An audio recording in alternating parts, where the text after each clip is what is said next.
Hai korang, saya selalu dapat soalan macam mana nak tanggalkan hose yang dah sambung dekat vacuum ni. Okey, korang just tinggal tekan, goyang-goyang sikit, lepas tu korang tarik.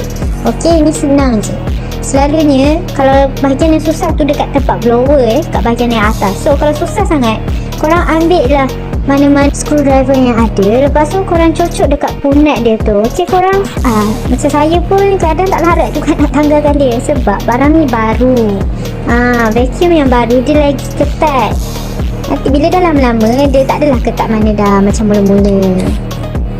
Tu kan dah tanggal. Senang je kan korang. Lagi satu korang, wire daripada vacuum ni dia memang panjang. Kalau korang rasa wire ni menyemak, korang just bilik-bilikkan je dia dekat badan vacuum tu. Okey korang, korang just pusing-pusing aja sampailah korang puas hati.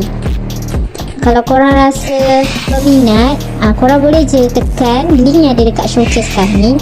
Dan jangan lupa untuk follow, like and share. Bye!